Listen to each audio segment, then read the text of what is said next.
Welcome to the Evolving Digital Self podcast, where we explore the conscious use of technology.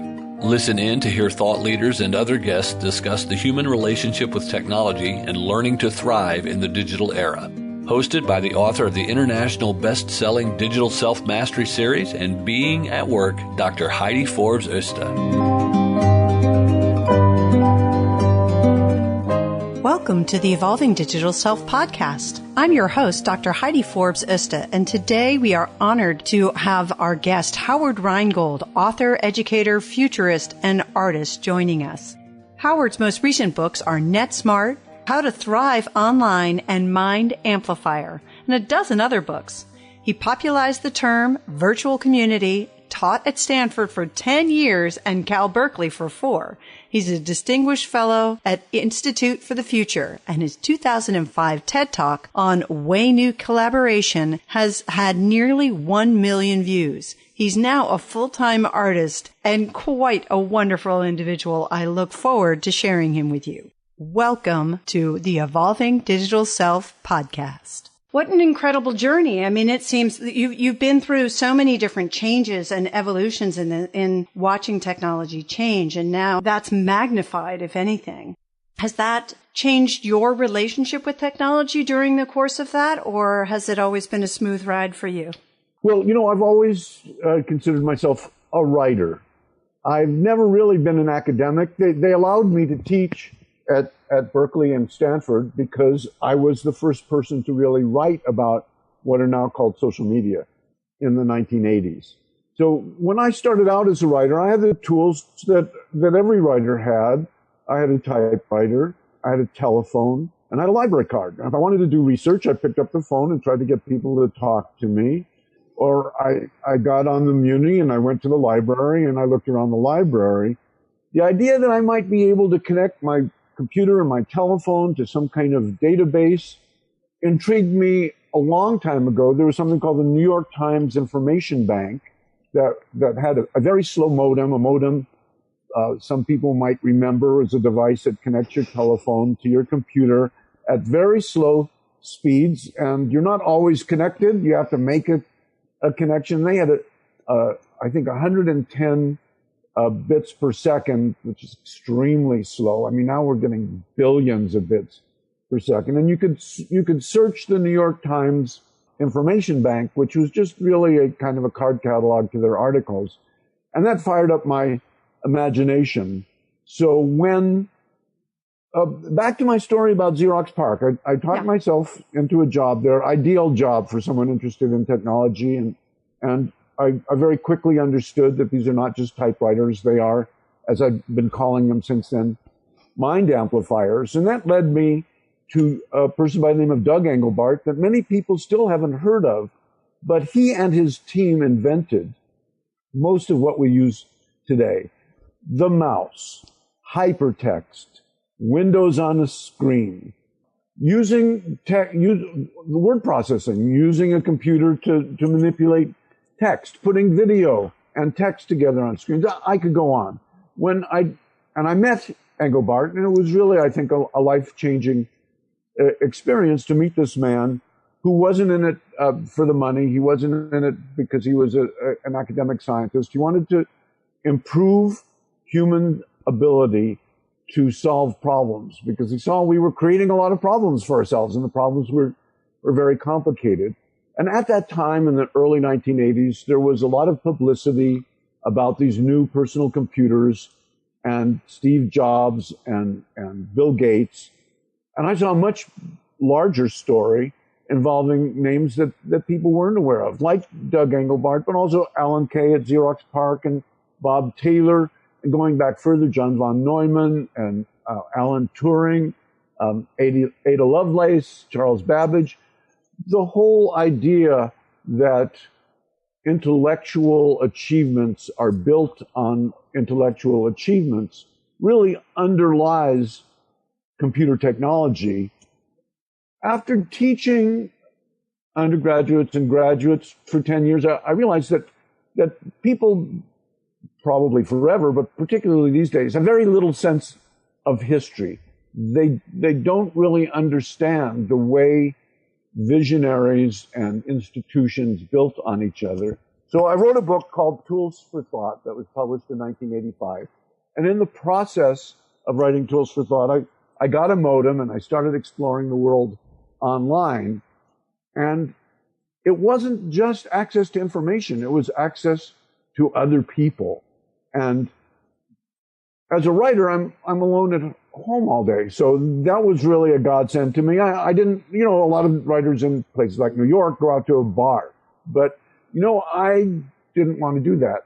So that was very interesting to me socially, but also what's now called social capital or knowledge capital became immediately obvious to me. I just started uploading what I knew to people who were interested in what I knew for free. I just gave it away. And I found that I was developing a network of people who not only fed on the knowledge that I was sharing, but if I had a question, they would have answers. And it turned out, here's where the social capital and knowledge capital comes in, that for everything I gave away, I got 10 times back. And I made friends. Eventually, in 1987, I wrote an article called Virtual Communities, because I had been challenged by people who said, well, if you use a computer to communicate with people, there must be something wrong with you. I said, no, this is just like a real community. When people are sick, we go and visit them. When they're dying, we sit by their bedside. We go to their weddings. We go to their funerals. It's in many senses like a real community. And so that's the reason that they allowed me to teach at academic institutions, because there's something called the citation index that's used to judge academic performance. And everybody who has written about what are now called social media ends up referencing the kind of the article about it, which was my article in Whole Earth Review on virtual communities. Even then, I wasn't uncritical about it. I've always been both enthusiastic and thinking critically about it. But for the most part, for me, social media has been a huge boon. And to answer your question, it's like I started out with a horse and buggy, and ended up having my own space shuttle. I mean, I've got billions of bits per second. I'm connected with people all over the world. I have this gigantic high-resolution screen. I can even just talk to it like Star Trek. So I was fortunate to have been a young writer at the time that the technology started emerging in the area that I lived. So I was able to be a participant observer as the technology evolved. And it has evolved so dramatically. One little icon on your smartphone has more memory devoted to it than the entire Apollo moonlander did. It's really, in terms of the hardware, miraculous what's happened. And I'm really interested in the way people, again, have built on that, have built applications that enable us to share knowledge and to build communities, to help each other. A lot of not so good things have happened as well. It empowers people who have malevolent ends. It enables just a tsunami of bad information. Well, we can get to that. That's why I wrote NetSmart in 2012. We're talking decades later. So I've been immersed in this and have been trying to figure out what it means since the early 1980s. I love your analogy of starting out in a horse and buggy and now you're on a rocket ship. I mean, I think a lot of us feel that way. It's sort of, or at least those of us who started out in this world pre-digital native. There's a lot of change that's happened in the way that we can connect with people and maintain those connections and create communities. I mean, you look at the digital natives, and then for them, that mediated tool doesn't even really, it's not even part of the interaction as far as they're concerned. They're just talking about the interaction that they have. So it's wonderful where your journey has taken you and your perspective on that. I really, really do appreciate it. I'm curious because when we went for our walk, you talked a little bit about Pantheon, which is where you're hosting your stuff now, and how your movement from sort of the general population of social media and open knowledge sharing and forums to a place like Pantheon. Can you share Patreon. a little Patreon, sorry. About the Patreon, sorry. About that process and what made that shift occur for you and how that, what that's meant for you. In a word, Facebook. As more and more people share information on Facebook, it's become really the default place for people to share information. And I have participated in and created and advised dozens of different virtual communities. The world of the web and the world of the internet is much more than just Facebook.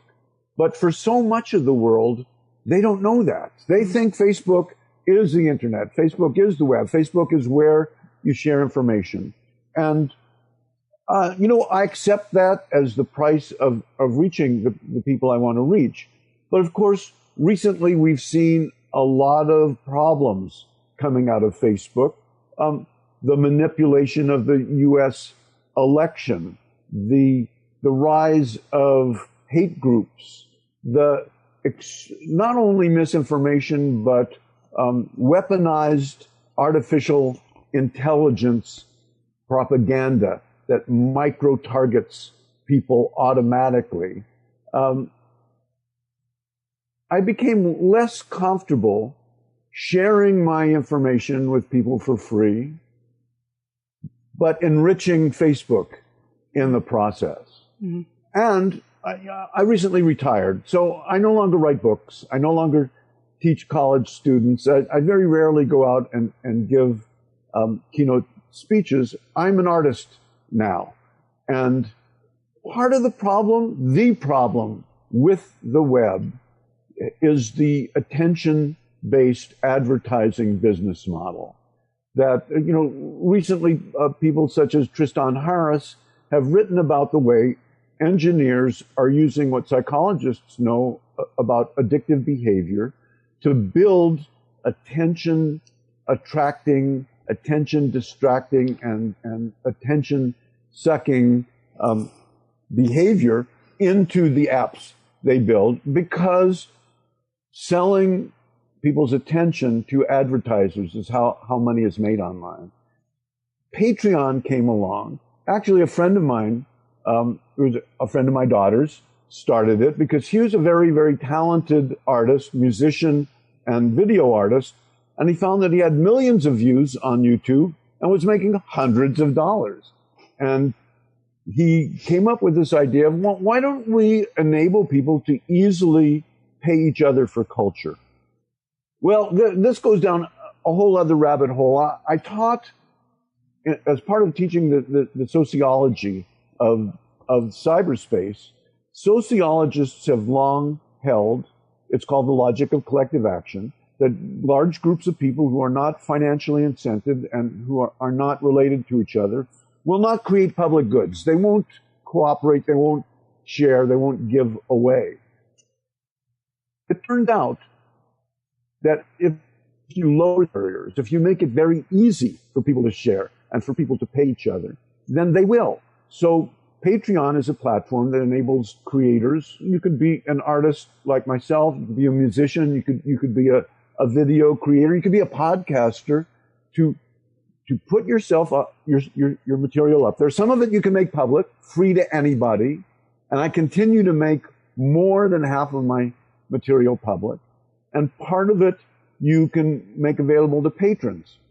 Patrons give their credit card and they can pay you by creation or they can pay you by the month. So people pay me $2 or $5 or $10 or $25 or $100 a month, and they get various rewards for that, for what they give.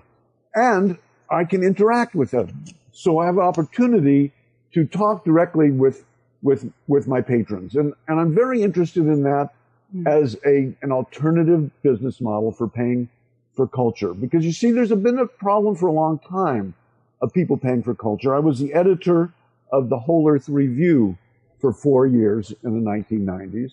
And it turns out anyone who tries to publish a magazine knows this. People don't pay for magazines. Subscriptions are not enough. You have to sell advertising as well.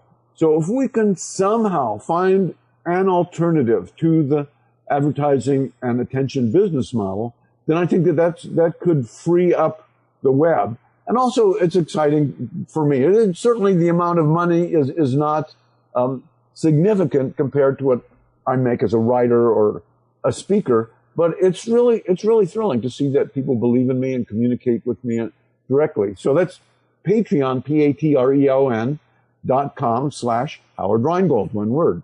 I think it's such a great concept. And I love the fact that it has the community element where you can engage with your audience, because in the past, it seems like there's been sort of an either or with these commercial sites where you're able to, it's sort of either an e-commerce place or there's a community. And, you can host them on something that's more uniform, that maybe has a forum in it, but it sounds like from what you're describing, it really provides a place to bring all of those pieces together so that your community can actually engage with your work and with you, which is really nice. Yeah. And it's nice to be excited about something new, because it seemed that with the rise of Amazon, Apple, Google, Microsoft, it's left out that very rich ecosystem of startups that really created the web. The web wasn't created by a government. It wasn't created by a corporation. It was created by a bunch of people who put up their websites. And I'm happy to see that that's still alive, although it is under threat. Yeah. And actually, you talk about under threat. So another part of our conversation when we were walking, which is very current in the news, is net neutrality. And I know you have some very strong views about that, and I'd be curious if you're willing to share a little bit of that. Well, okay, so until recently, you really had to be a technology geek and a policy wonk to understand this, but it's really easy to understand. The people who created the internet protocols that enable our computers to communicate with each other and to link up into this great big web, the people who created it didn't want innovators to have to ask permission to create Google in their hotel room, in their dorm room. Or they didn't want to have to rewire something in order to turn the internet into the World Wide Web.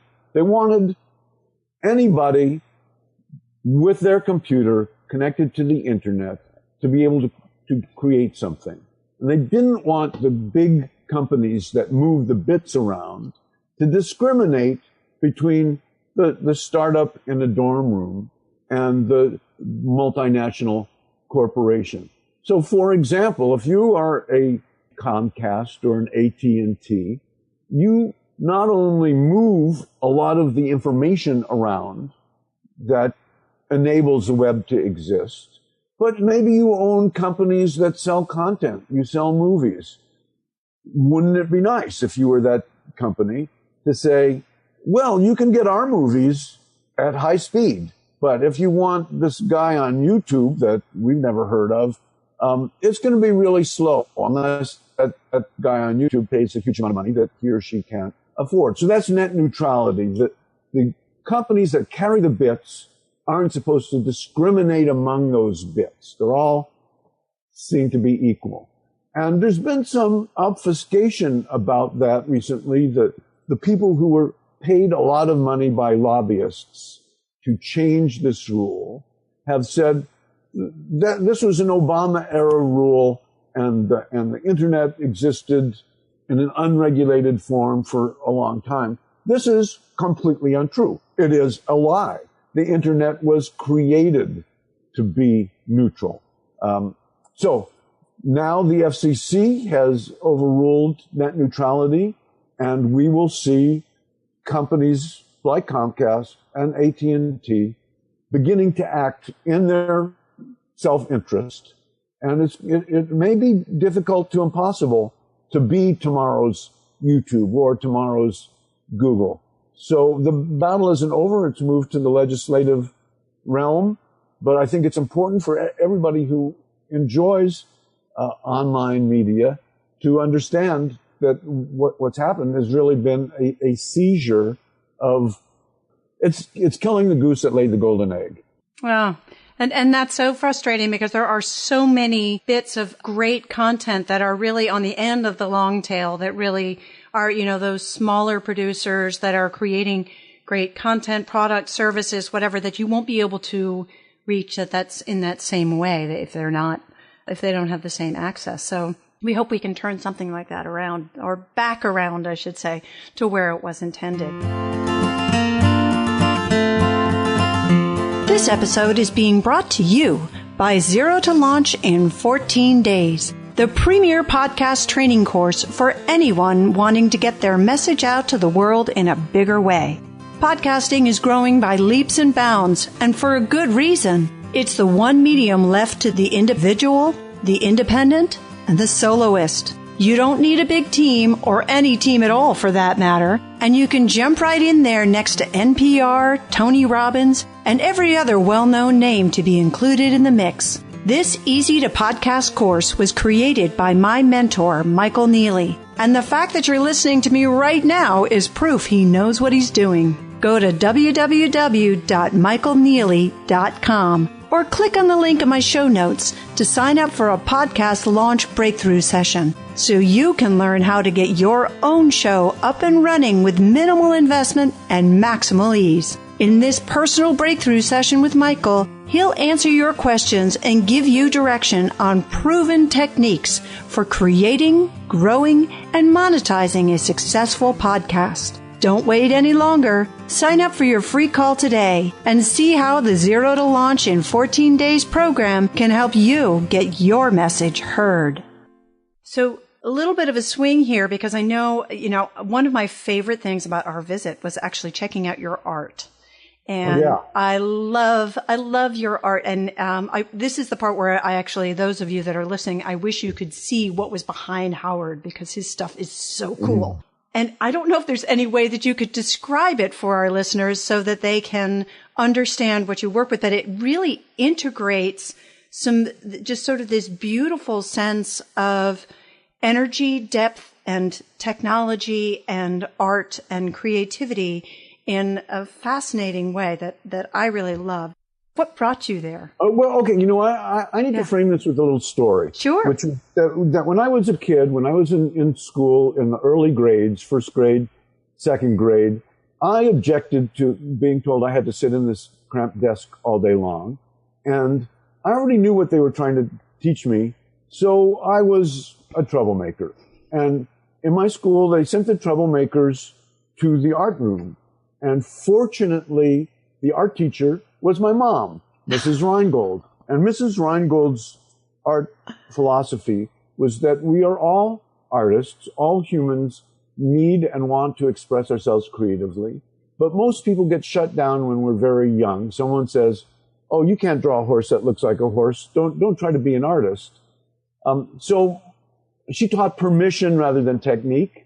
So I have painted and sculpted my entire life for my own pleasure. And, I've sold a few things and I've had a show, but I'm not really in the art game the way I was in the writing game. And very recently, within the last, I'd say 5 years, some technology has come along, electronic technology, that has enabled the creation of art that combines reflected light, which is what pigment is, and radiated light, which is what light bulbs are. And particularly those very bright colored light bulbs we're seeing these days called LEDs. And a group of design teachers who are also engineers created a small device called an Arduino, particularly for people like me, for artists who aren't electronics experts, to enable their art to speak, to light up, to react, for you to be able to wave your hands at it and have it react to that. So I have embraced that technology, and I learned woodworking in the last few years so that I could build frames in which I could enclose pigment and illuminate the pigment with LEDs and get effects that you wouldn't be able to get otherwise. And now I'm using things like infrared sensors so you can wave your hands at it. building tiny video screens into things. And, these things used to cost a lot, and they used to be very large. So an Arduino costs about $25, and it's about the size of a pack of cards. And now they're about the size of a stick of gum, and they're getting down towards $5. So you can build them into all kinds of things. So I think you can discern from this that I usually have my antenna out for things that are new and interesting, and I have a habit of stretching beyond my capabilities. So I needed to find people who knew more than I do to show me how to do this stuff. And that, as an educator, led me to what's called Maker Ed. One of the people I interviewed about that said, making is a stance towards learning. And back to me objecting to sitting in a cramped desk, listening to them tell me what I already know, I think a lot of the problem with education as schooling is that students and learners are so passive. They sit there and they're lectured at, and they figure out what's going to be on the test. And over the years, it kind of dulls their natural love of learning. If you get a kid or a student or an old guy like me involved in a project that's meaningful to us, then we will actively and enthusiastically learn what we need to learn in order to do that project. So learning, finding out where technology is leading us, and evaluating it and making art are all kind of intertwined with what I do these days. I love it. And, I recommend folks, search the web and find Howard's stuff, because it's really, really cool. And I'm curious, because of that curiosity that you have, that you're constantly wanting to learn and see where things are going, what are you excited about now? What do you think is sort of the next thing that you're going to be excited about? Or have you already found that thing that you're really excited to learn more about? Well, I think the most exciting thing is something that I've been interested in for a while. I wrote a book called Smart Mobs in 2002 about what's obvious now but wasn't obvious then, which is that the mobile telephone, the computer, and the internet were combining into something new. And trying to figure out what was the big effect of that, what was that likely to be as a futurist, and I concluded that it lowered the barriers for collective action and enabled people to do things together in ways that they couldn't before. And that got me interested in this whole idea of collective action and cooperation. I did a TED Talk on the main stage in 2005. It's titled Way New Collaboration. And what I called for was a new interdisciplinary study of cooperation and collective action, from the subcellular level to the level of ecosystems to the way, the internet, the web is an existence proof of if you have an architecture of participation, people will participate in their own self-interest, and they will create what the logic of collective action used to say they couldn't create, which was the web, a public good that everyone could use. What could be more important than understanding how humans cooperate and what the barriers to cooperation are? Our biggest problems, dealing with global warming, nuclear arms proliferation, racial enmity, these are all cooperation problems. And, an analogy that I use was that before biology, let's say 500 or 600 years ago, if there was a plague, you looked to the foreigners or the witches or sin as the cause. Finally, someone figured out that they're microorganisms. If you don't put your sewage system and your water system together, your children won't die. I think we're really at the pre-microorganism level of understanding cooperation now. Sociologists understand some things, computer scientists understand some things, psychologists understand some things, but because of the nature of our knowledge-creating institutions, which really concentrate on the more specialized you are, the more successful you are, there really has not been this broad interdisciplinary study. So that was something that I felt in 2005 when I did that TED Talk. I could work on this for the rest of my life. Well, it turns out that it's not so easy to move in institutions. I do teach a course online once a year on Introduction to Cooperation Studies. And again, that's the kind of information that I share on Patreon, which is it's not rocket science. It's just a little piece of knowledge from here and a little piece of knowledge from there. You can begin to understand why we do the things we do and why we don't do some of the things that we ought to do. And I know that if this happens, it's something that's going to happen beyond my lifetime. So I continue to be interested in that. I continue to be interested in a pedagogy, a way of teaching that uses technology, uses social media, but it's not really about throwing technology at educational problems.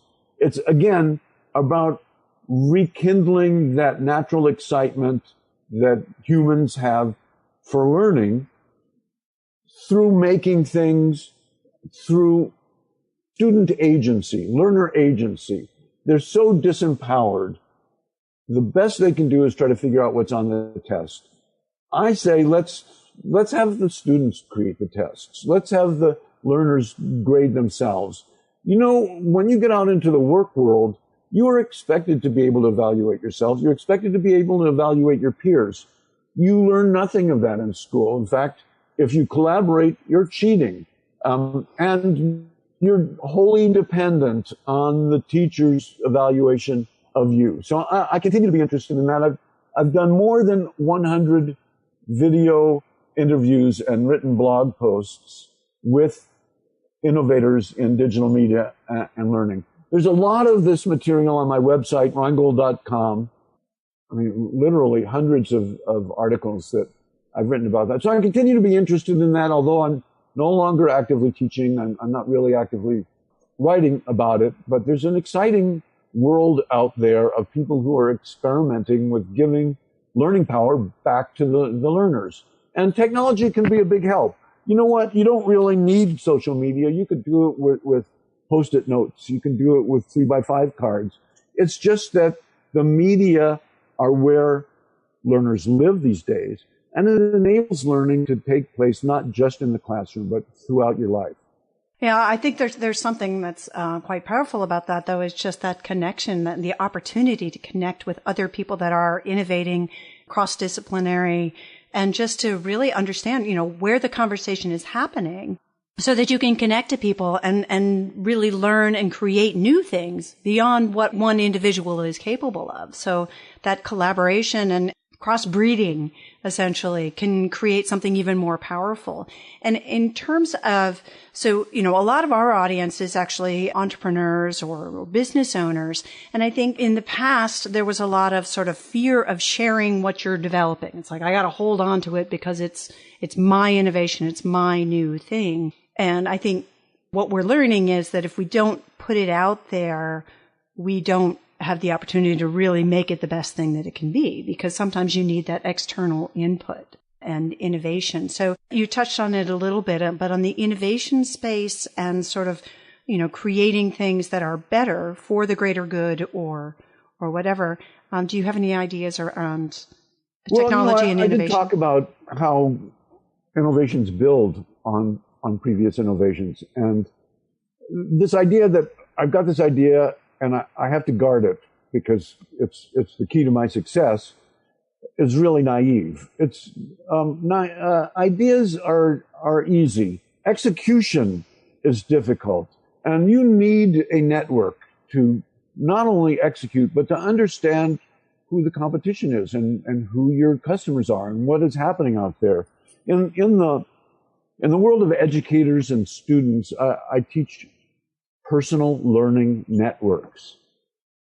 For example, when I started learning to do video, I went onto Twitter and I looked for someone who was a video expert and seemed to know what they were talking about. And I looked to see who that person followed.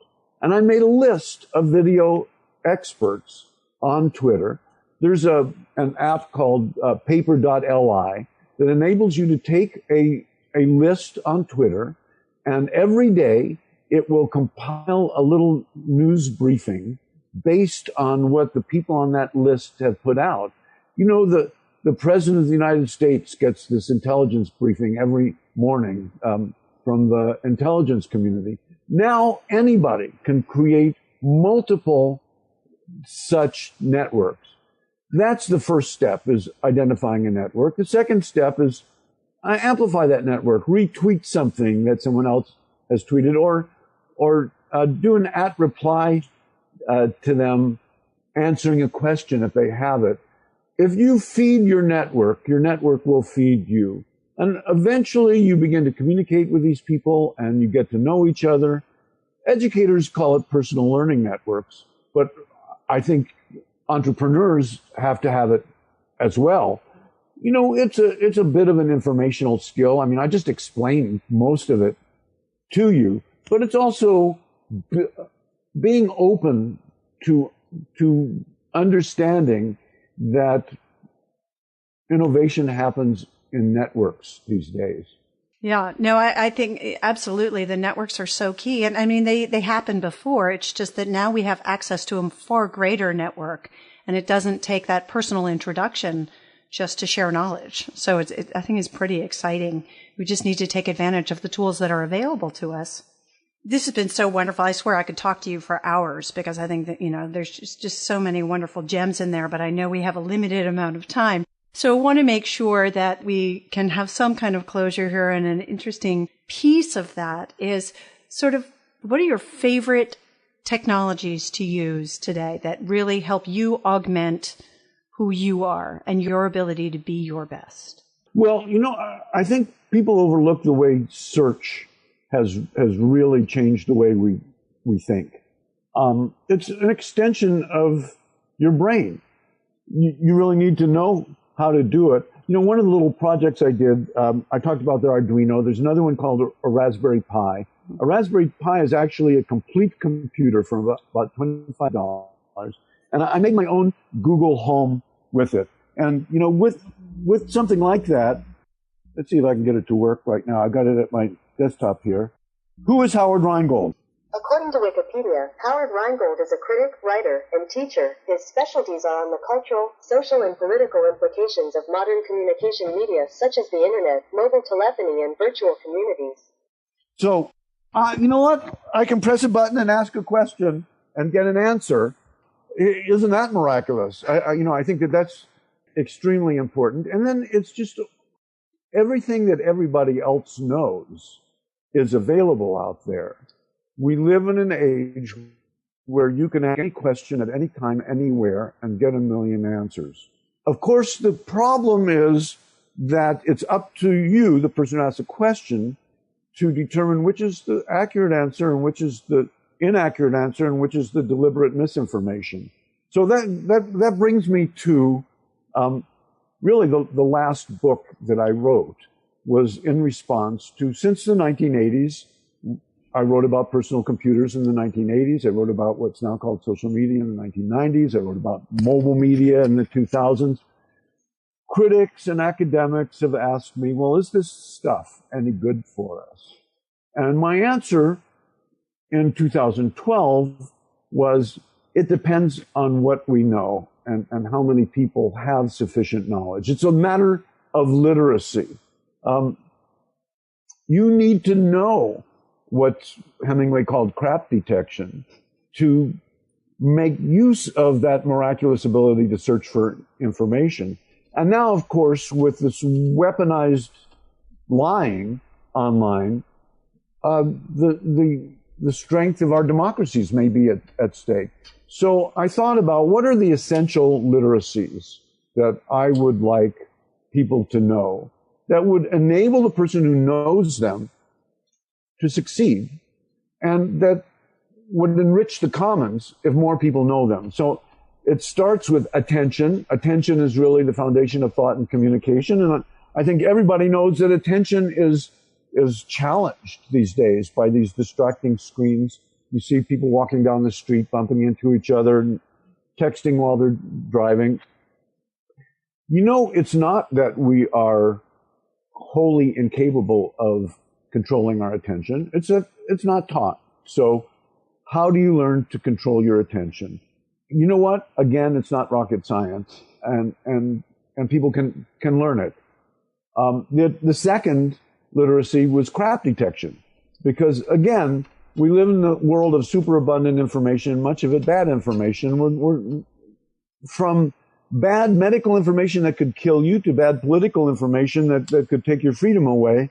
It's really important for individuals and citizens to understand how to separate the wheat from the chaff. Participation is the next literacy. We would not have a web without participation. You wouldn't have Facebook or Google or YouTube if it wasn't for, well, in all three cases, teenagers who knew how to participate. It's not just for entrepreneurs. It's for everybody. It's for the podcasters. It's for the people with websites. It's not just for the mass media to tell us what's going on. It's for us to tell each other what's going on. And as long as that continues to happen, we will have a healthy, if flawed, online commons. The next one is collaboration. There's so many forms of collaboration. There's virtual communities. There's social production. There's support communities for people with health problems. I could go on and list a dozen forms of collaboration and cooperation online. If you know them, you are vastly empowered. If you have a rare disease that only 1 in a million people have, there are 2,000 others online. But you need to know how to find them, and you need to know how to connect with them. And finally, network awareness. We live in a network society. Humans have always lived in social networks. There's some good anthropology that says that maybe we are humans because of our ability to recognize social networks and to use them to our advantage. Now we have these media that vastly amplify our social networks beyond the people that we can see on a daily basis. Our politics takes place through network publics. The world is a network society. Understanding how networks work, again, conveys advantages on the person who knows it, but also improves the commons for all of us if more people know it. So I wrote this book called Net Smart. I created a course that I taught it at Stanford on social media issues. And believe me, college students are as concerned and thinking critically about the downsides of the technology that they're immersed in as anybody else is. Yeah, it's so true. My newest book that's coming out in January or February, depending on when they get everything back from the editor, is Digital Self-Mastery Across Generations. And there's a lot of pieces in there that I think are surprising to people, because we assume that the younger generation are just all addicts and that everything comes easy to them and they love technology and, it's all they do. And that's not so. Fortunately, we actually have more in common with them than apart from them. We're just at different life stages, I think. Such great kernels of advice. And I think for those of you listening, all of this stuff will be in the show notes. And so, don't worry about trying to write it down. If you're driving, please do not take notes while you're driving. You will be able to listen to this again and catch things on the show notes. And there will be links to all of Howard's work so that you can follow him and support him on Patreon, because he's doing really wonderful things. And there's just so many bits of knowledge there that we all could benefit from. I just want to say thank you so much for joining us today, Howard. This has been such a treat, and I'm sure our listeners really enjoyed it as well. Do you have any parting words that you want to share with the audience? Well, when I first started using email, I started using a signature that I still use, and I think that it's still good, which is, what it is up to us. Lovely. I love that. Well, thank you. What it is up to us. And thank you so much, Howard. We look forward to following your work and seeing where it goes in the future. Thank you for spending your time with us today. And that's all for us today. Bye-bye for now. We'll see you next time on the Evolving Digital Self podcast. Don't forget to subscribe, share, and we'll see you all soon.